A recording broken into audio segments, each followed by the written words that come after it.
Welcome to Behind the Mic, a podcast from the creators of the Sandbox on YouTube. In these episodes, we have chats focusing on different topics we feel like discussing. The hosts for each episode may change from time to time, but we will always endeavour to post an episode at least once a month. Today's episode is How Has Games Changed Your Life? With me today is Jeff, Jack, and Ethan. My name is Ange, and I am the one behind the desk. So, do you guys want to introduce yourselves, starting with Ethan? So hi, my name is Ethan, also known as Lanindoyo21, and I'm a YouTuber slash gamer who uploads games and does reviews on YouTube. This is GeoGamer, let alone known as Jeff. I come from, also doing hopefully Twitch soon and YouTube, and coming from gamer. And there's me, Silver Trash Duck. Quick and concise as usual for you, Jack. What more do you want me to say? I don't know. What do you do? Where do you come from? Not from around here. Why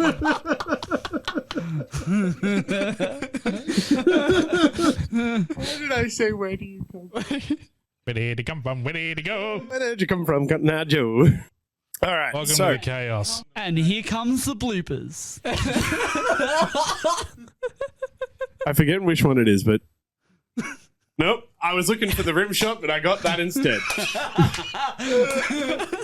I mean, in fairness, it is still rather appropriate. Absolutely. Oh, yeah, definitely. Absolutely. Definitely. All right. Okay, so today's topic, guys, is how has games changed your life? So, Jack, do you want to start us off today by telling us how games have changed your life? I have no spare money in my bank account because of it. Interesting. That's fair. So no spare money in your bank account is how games have changed your life. It's made me broke. That's fair. That's so true. All it takes is a new console come out or a new game come out, and new whole franchise to come out, and we're left with no money. I mean, do we always have to buy the new things that come out? I mean, Absolutely. Why? Because And you realize there are laws against video game piracy now? yeah. I wasn't talking about piracy. I was just talking about, why do you have to buy it? Why not just, enjoy it on YouTube? Or why not get one of, the pass subscription things? Ubisoft has their subscription service that you can get games through. There's got Xbox Game Game Pass. Pass. There's the PlayStation one as well. You're still paying for it. Obviously, But not it's as much cheap, money. Yeah, not as much. Obviously, but still, it's the community. It's that community that you're a part of. So when you got that, so obviously everyone's on this Starfield now, or You're just making mention of Starfield because I was Baldur's Gate talking and about it stuff like earlier. that. No, I'm just saying that that's where everyone's on at the moment, and if you want to be a part of that community, a part of that game culture that's on that right now, you want to be a part of it. What are you going to do? You gotta purchase that ability to play it.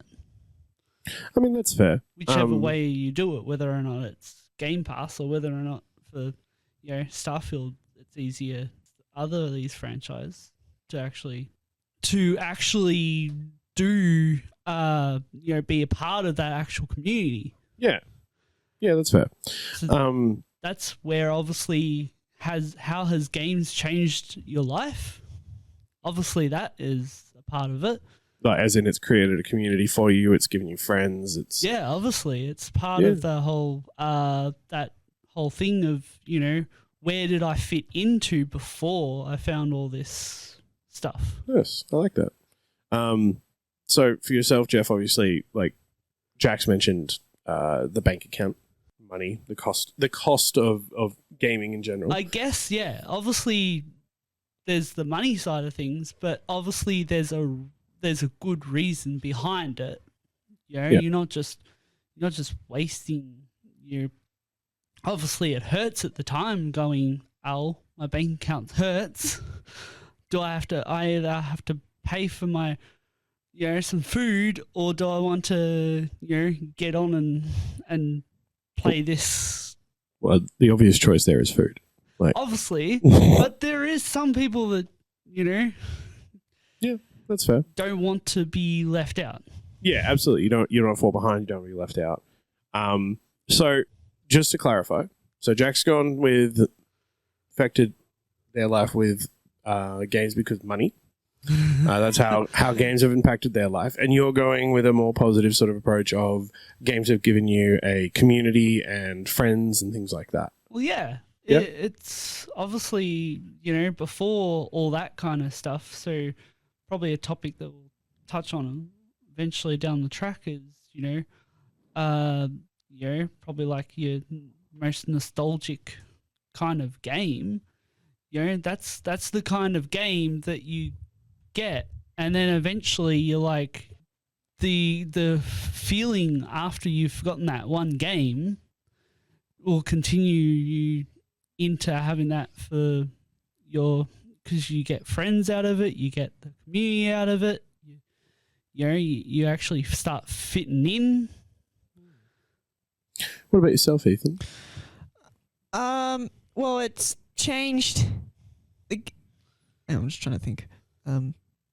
I made a lot more friends with me playing games a lot more. I've made so many more, a lot of friends. Like I said, I do YouTube, so me playing video games for YouTube is really awesome. I get to just be myself, commentate on the games, and just have a good time, honestly. Nice. So it's similar to Jeff. It's that community. It's that friendship. Yeah, exactly. Yeah, very similar. Okay. So like when you guys talk about how games have changed your life, do you see video games or board games or tabletop games, or even like, RPGs like Dungeons and Dragons or Pathfinder or whatever, do you see them as a positive in your life or a negative? Positive for me. So positive for you, Ethan? Positive for me. And what about yourself, Jeff? Yeah. So obviously it's a because you get to take yourself out of the world that we're in right now, and we get to put ourselves into another kind of, whether or not it's you're playing as a part of yourself or whether or not you're just totally different. So it's like an escape from reality. Yeah, you got your escape, and you've got people who you actually get along with, that are doing the same thing. And yourself, Jack? It's definitely a case of dealing with both good and bad aspects of it. Like, no one could argue that there are good things that come from video games and video game in general. And you mean they can't argue that it's a negative thing, like video games are a negative? Yeah, there's always going to be good things about it, but there's always going to be negative aspects of it as well. Like, for example, some people use video gaming for doing things like, basically it's like a stress relief, just getting away from like just all the chaos that's been going on in their lives, just something to get away, have some fun, just unwind for a bit. Yeah. There are other people that basically have it as a career and it basically just grinds them down to nothing. That's fair. Like, as in they go through it with like a stream, or maybe they work in video games or something like that. Yeah, streaming, things like that. But there are also some people that do it more as a like proper job path, and it just ends up. It's one of those things where as soon as it starts becoming like financially incentive, the fun just disappears in the game. That's fair. So like, for instance, like developers and stuff like that, you feel like it's probably a little bit less fun for them versus someone who's playing the game at home and stuff like that. In most cases, I would argue that, yes, especially with the AAA developers. Like, because I know everyone who's listening to this has heard many horror stories from places like EA and Bethesda and things like that, where they've basically just driven their development team into the ground. Activision. Yes, Activision, EA especially. Just driving the game, their development teams, their studios and everything like that, just into the dirt. And basically then complaining at them, saying that the game didn't end up being good. Versus if you look at a smaller development team, like, say, Motion Twin, the developers of Dead Cells, their entire game is more or less a passion project. That's fair. I've never thought of it that way. What about yourselves, Jeff and Ethan? Have you guys ever thought of it that way? Like, Oh, yeah. Obviously, like some developers, obviously, if it's going down a career, some have started as a passion thing, but obviously it's gotten bigger than themselves, and then it becomes more of a, instead of a passion or a love of their own thing, it becomes an actual big franchise, and then it's grown too big, yeah, so they hand it off to someone else, or they have to get more team, and you look at obviously like obviously Pokemon for one thing. I know that like myself and Trash Duck, that's it. We've Close enough. We've gone around in Close enough. For with Pokemon, as we've started off at when it was first started, and it was only 3 guys, and then they had to, like, because it got too big, that they had to make more, had to get more developers in. They had to make it was a passion thing, and then it become a business thing. Okay, yeah. Do you think that they still enjoy playing the games that they play, or? I've heard likes of Masuda and stuff like that say that they haven't enjoyed necessarily everything that they've made. Some things are better than some other things. But that's the whole thing, though. You've got good and bad aspects of your game that they've made. That's fair. What about yourself? I mean, I agree with everything. There are going to be a lot of developmental problems with a lot of the companies, but I'd also argue that like all development processes or every company is bad in their own way. Like, is it bad in their own way? Is that what you said? Yeah, like every company will have always a negative thing coming to them with like development stuff. Sometimes development takes such a long time.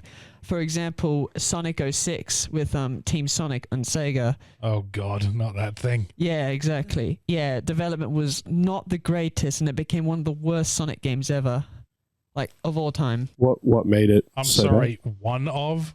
One of the other one is Sonic Boom Rise of Lyric. That one. I'm sorry, I'd rather play that one than 06. Would you? Yeah. I have seen how terrible it is, but I've also seen 06. I thought, but Sonic 06 was like less buggier than Sonic Boom Rise of Lyric. Yeah, I'd rather deal with the bugs than the most egregiously terrible storyline ever. Actually, no, to be fair, yeah, the story is pretty bad in Sonic 06.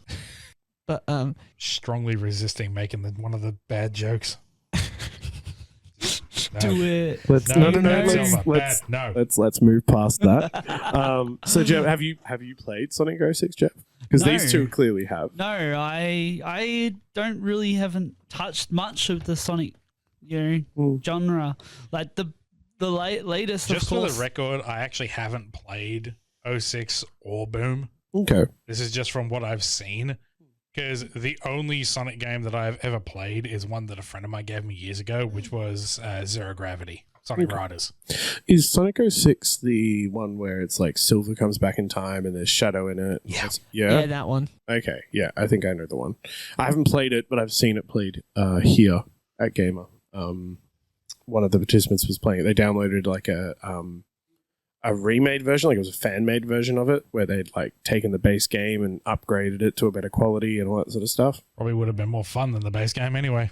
Possibly, I don't know. It looked all right to me, the one that they were playing, but it wasn't a legal version of the game or something, is what they said. So I was like, as in by legal, I mean not made by the developers, it was made by a fan. So yeah, fan-made. Yeah. Okay, so obviously, like that right there is showing that games can also impact us either way. They can impact us positively, like, the creation of a community, something to pass the time and escape from reality. But they can also impact us negatively through finances and also just bad game development. Exactly. So out of those options there, like, how do you guys personally find that your day-to-day lives are improved by video games? Well, obviously, once you've had like say you've had quite a rough day, you just want to, get home and play a game where you're actually, obviously myself, I've got, ADHD. You want to just get yourself out of that world and put yourself into something that's soothing and calming, and you can pass your time away. Okay. Unwind. What's a game that's soothing and calming and can pass the time away for you? Like, what's something that you would utilize for that? Obviously, any of those farming simulator games. Yep. Quite often, like Harvest Moon, or Actually, those kind of ones. Have you tried the new MMO Palia? There's a beta out for a free beta. No, I haven't tried that yet, but I have tried. Is it Hobber Life or something like that? Habbo Life? Yeah. Well, I've not heard. That's actually really, really good, because there's time, but there's no energy. Okay. Interesting. You know how, like, in Harvest Moon and stuff like that, you use your energy, and then all of a sudden you've got to end this. Yeah, the day. or like Stardew Valley, how like if you've got a certain energy bar, you can only do a certain amount of actions. There is no energy bar in Hobo Life. Habbo? Yeah. Hobo Life. Life. Hobo Life is when you live on the street 24/7. Hobo Life. It's I've played games like that. Hobo Life? Yeah. Dear. Getting onto the topic before of people using gaming as relaxing, I know this is probably not really a good thing on my behalf, but I have a friend of mine who lives over in Texarkana who basically works as a kindergarten teacher, like just working around like young kids. Her main way of relaxing after a long day at work is she goes home and I shit you not, she plays Doom Eternal. I mean, it gets out the aggression. Each to their own. If you've gone through such a hard day, you want to. She's like the sweetest girl. Like, she's things. so friendly, so gentle, and yet she goes and basically plays this thing where you literally rip people apart with your bare hands. Oh my god! Better than doing on Doom Eternal than it is in real world. Yeah, don't do it to the children. This is very true. Don't do it to the children in the kindergarten. That's the main point here. See, that's where how games changed our life. It's made us less violent in real life and more violent in virtual life. If you do something like that in the maternity hospital, would that be considered spawn camping? Oh, jeez. Wow. Yep, I played it for you. Now I know which button the green one is. I'm pressing the green button for every joke moving forward. Every joke for Jack. No, just everyone, including myself. It's only fair. We have equality in this podcast. Who's going to be making all those bad pun jokes? I don't know, but I just played it again for no reason. The only thing that's going through my head is that entire bit of me speaking right there. All that's just going to be replaced with one giant censor bar with subtitles saying "Silver is being bad." No.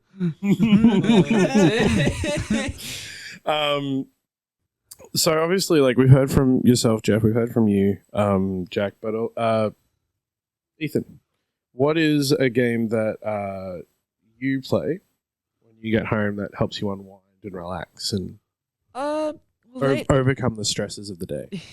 Well, lately, before I went on vacation, I was playing Persona 5. Even though it's not really a relaxing game, it's a game that I actually enjoy a lot because everyone's been telling me to play and it looks so awesome. I've been doing streams on it. But But lately I've been playing Mario Party. Lately I've been playing Super Mario Party solo and with family members, and that normally keeps with the flow and keeps with the family. Infamous friendship killer. Yeah, that one. Yeah. Yeah. So yeah, Super Mario Party calms me down, but it angers everybody else. Probably because I'm just like super calm when I play games. Like let's sit back and have a nice relaxing game of Mario Party. Exactly. I wonder how the waveform's gonna be like. So how badly did I just break the waveform right there? Not at all. Oh. Wow. Well, that's going to be very interesting playback, isn't it? Oh dear. You brought your own props. Yeah, No. prop, I just shook the microphone. I was going to say, Jack didn't bring their own prop. I brought the prop. Yeah. My prop's right here. Oh, great. We will let the listeners try to determine what the hell that was. No one say anything. So we've gone over sort of what games we find relaxing and calms us down at the end of the day, or at least spoken about what other people have. Jack, do you actually have a game that you play at the end of the day that like sort of helps you calm down or regulate or anything like that? That game sort of like cycles around depending on what like sort of mentality I'm in, like on a particular day. Like some days I'll be doing things like Stardew Valley because I've never actually played Harvest Moon. I know people are going to crucify me for that, but I don't care. Because isn't Harvest Moon the one that came before Stardew Valley? Yeah, Stardew Valley was based on Harvest Moon. Yeah, that's what I thought. Yeah. Yeah, I've never played Harvest Moon. I know people are going to crucify me for that in the comments, but I don't care. It's fine. I'm the same as you. I've never played Harvest Moon either. I've played Stardew Valley, but not Harvest Moon. Yeah. I've also got the Pokemon games, which I'm probably going to be playing a lot of because DLC is coming out next week. Nice. And then, amusingly enough, one of the ones I've been playing recently... Let me guess. Factorio. Yes. Yeah, I knew it. Which is a little bit counterintuitive because I do it to relax and it is the most unrelaxing game ever. Because it's like stressful. You're trying to build things, connect things. You're using your brain a lot. It's not really like simplified, is it? It's actually quite a complex game. Yeah, it's basically a case of, I need this one machine to produce one building and I need to go into this chest. Okay, what materials do I need to get that? And then 5 minutes later, you're like, why is the stone going in the steel line? Why is the stone going in the steel line, Jack? Because reasons. And then you find out it's just one belt is turned the wrong way and like, click, and all of a sudden it works perfectly. Nice. It's the best way to describe Factorio in a nutshell. It's coding the game. Yeah, that's fair. Actually, I remember seeing ages ago on a Twitch stream, and I don't remember the streamer's name, unfortunately, but they were playing a game where it was like a sort of like an open world roaming thing, and you could log into computers in the game, and it was kind of set in like what felt like a post-apocalyptic world, and you actually learned how to code and hack through this game because you had to actually do the commands and stuff like that. Watch Dogs? No, not Watch Dogs. It's like it's more involved than Watch Dogs, and it's a pixel game as well. It was on the PC. I can't remember for the life of me what it was, and I've been trying to look for it for like the last year and a half, and I can't find it. But it teaches you like coding and hacking and all that sort of stuff, and it looks amazing. It looks so cool. And that would be a game that I think I would want to play as a relaxation thing. You forgot to turn your phone on mute. Well, it's been silent up until now. Yeah, that's fair. I wonder if we can cut that part out. I'm not sure. Probably. We'll find out afterwards in post. But anywho, what is something that you guys feel in terms of like, obviously, you know, the whole premise of this episode was how has games changed your life? How would you feel if you didn't have games in your life? Do you think there would be something else that you would utilize to relax or unwind or go and meet friends with? Like, is there something else that you think could be out there that you would do instead of video games or instead of board games or D&D and stuff like that? Yeah, I would. What would you have, Ethan? I would watch more TV shows and movies and just hang out with friends. Yeah, but how would you make those friends from watching TVs and movies? Or I would I would probably make videos on those shows. So like do like a review on Yeah, Yeah? like review like a YouTube reviewer that I watch is Saberspark, and he does reviews on like animated movies and that too. Okay. I really like the dude. He's kind of cool, and I watch him a lot, and he does like reviews and animations, and that's how I've kind of also been I've been doing a lot of the animations, not animations. I've been doing a lot of the reviews because he's kind of my inspiration to how I do my animated reviews. Something weird was going on with your microphone right there. Yeah, that's why I was looking really confused. I hope I'm talking centered. This episode might be titled Technical Difficulties. Probably. Maybe that should be the name of the podcast. Technical Difficulties, not behind the mic. Difficulty technicals. I mean, my mic continuously has this every time I record. Difficult So technicalities. There you go. There we go. difficult technicalities. I do like that. It's Perfect. a good name. Maybe we'll have a side show that's like a spin-off of this show, and it's set in the same universe, but you know, we come together for like a certain podcast every year. It might come out every. Technicalities. It's just 20 minutes of us screaming into the mics. But yeah, And every single waveform is blown out. that's fine. But yeah, like, you know, we could have our own little Marvel Cinematic Universe of podcasts if we wanted. Oh hell yeah! Wow. Going back to last episode with you, supposedly, what was it? Ragging on Oh, I was Marvel? railing the entire series. That's it. Railing on Marvel movies and everything. But yeah, so obviously we've gone through a few things now, and we've sort of discussed how it's changed our lives. Ethan's volunteered up what they would do as a different option if they didn't have video games. Jeff, Jack, do you guys have anything that you think you would do different to video games or board games or anything like that that would help you to make friends or get out and relax or that kind of stuff? Entertainment even? Guess maybe. Well, I'm like learning how to do some painting at the moment.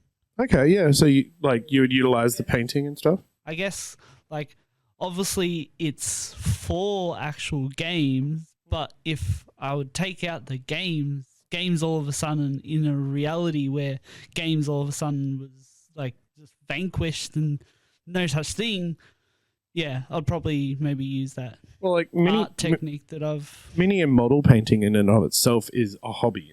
Doesn't have to be for a game, right?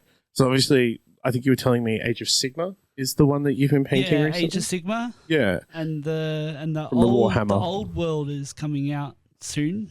What's the old world? The stuff that they're bringing back from the old editions into a new. Basically, it's a reimagining of Warhammer Fantasy Battles. There goes my entire paycheck. Welcome to the first thing that Jack said. Yeah, the first thing they revealed for the new models for Warhammer the Old World is they're bringing back the Bretonnians and the Tomb Kings. No, really? Yeah. Oh, so... But Warhammer the Old World is not going to be set in the same time period as Warhammer Fantasy Battles was. It's going to be set something like 1,000 years beforehand. Interesting. Basically, it's set during the era of the Three Emperors. So you know what's funny? So this is like 6 generations before Karl Franz.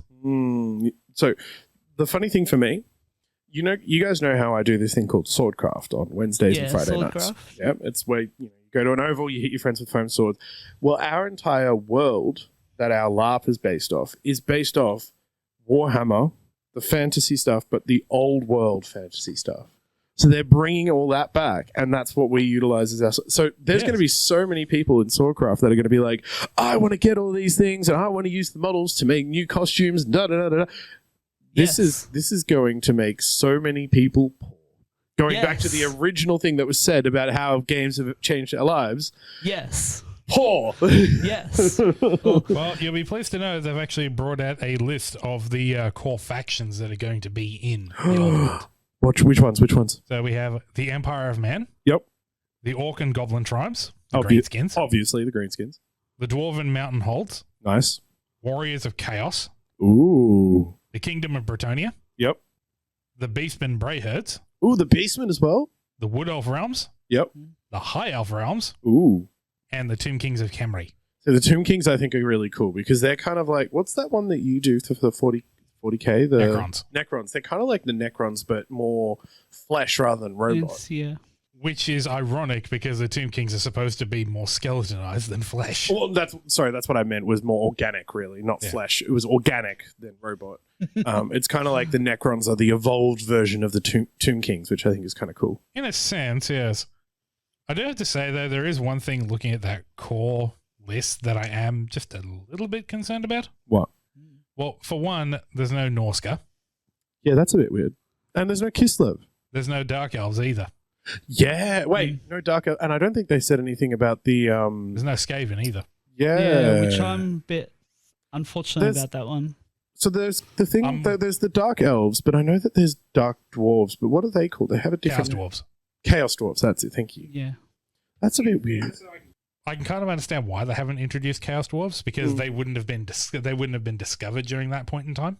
Because they were still underground? Yeah. Yeah, that's fair. Like, if I remember correctly from the old lore, the Chaos Dwarves were only discovered about 400 years before the end times. Yeah, that makes sense. It's just sad, though, because the Chaos Dwarves are really awesome with the tusks and all that. Like, I think they're really cool. That's just me. I just want to see some Walrus Dwarves. I want to see new Skaven. Yeah, I want New Skaven would be cool. But even then, like, they've got the current Skaven from the fantasy battles, but, like... Yeah. Yeah, they've basically not changed the Skaven models from the original Warhammer Fantasy and basically just moved the exact same ones over to Warhammer Old World. So seriously, half the Skaven line that you buy for Age of Sigmar currently are still the original die-cast metal. Oh, interesting. Yeah, they haven't updated them for resin or even plastic. Like, half of the important stuff, like the Warlock Giselles, the Rattling Gun teams, the Warp Grinders, everything like that, they're still die-cast. That's a bit weird. Yeah, they just never updated them. Oh, interesting.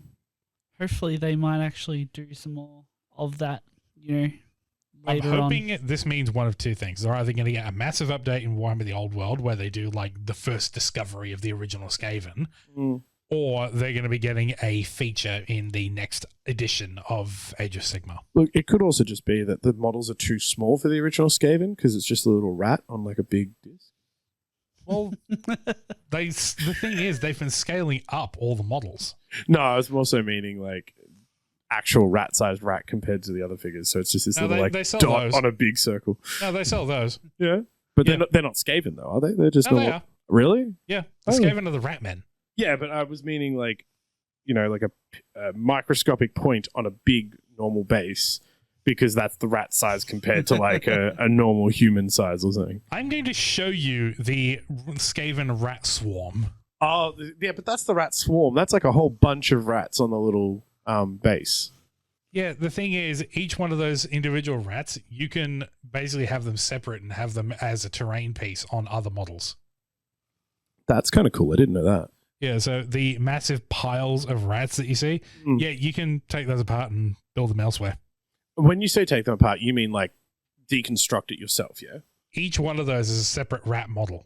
And then you just stick them all together like that? Yeah, you can either clump them all together like that, or you can glue each one separately on model bases. Wow. I kind of want to glue each one separately on model bases and have that as my entire swarm, and it's just like a massive horde. There are people that do that. I think it'd be hilarious. And the rats are the ones who are controlling the other things. Oh, that reminds me so much of my favorite orc army I've ever seen. The purple orcs? No, not the purple orcs. Those are funny, but this one's even better. This one is basically, it was jokingly called the Mark of Dave army after one of the guys that I watch on YouTube from Mini Wargaming. Basically, Dave is notorious for using proxies in his army, basically like saying one model is another one, basically like using it in lieu of something else. Oh, okay. To the point that they started jokingly calling it the Mark of Dave, because like Mark of Chaos, Mark of Khorne, everything like that. Yeah. They just said Mark of Dave is in a proxy. Yeah, okay. The army that I saw was one that he was battling against one day, where basically they had models from all different factions all of them being like controlled by Gretchen. So it looked like the Grots had basically stolen them and using them as an orc army. I love that. That's awesome. Like, for example, they had a Necron destroyer that had its arms taken off and replaced with 2 missile pods, and they used that in lieu of a Death Copter. They That's had funny. a Weird Boy, which was a Zoanthrope, having a really bad day. The Mech Boy Mech Boy had the custom force field, which was a Zoanthrope head with a car battery attached to it, because that's how that works. Yep. I'm just surprised they had a car battery that could fit on that model. The Mega Knobs that they were using were Elder Wraithguard with Grots riding on them. Oh, that's good. I like that. My favorite was a Megatrack scrapjet that they had, which was the great chariot that was on loan from Logan Grimnar, the chapter master of the Space Wolves. Nice. All right. Well, guys, I think that's all the time we have for today, unfortunately, for our podcast. Yeah. But thank you all for being here, a part of that. And also, I love the mental image of all of the Mark of Dave stuff. I think that's going to be hilarious. I'm gonna I'll have to look find the into that. video and send you a link to it. It is Please the do. greatest thing ever. Please do. Please do. Good.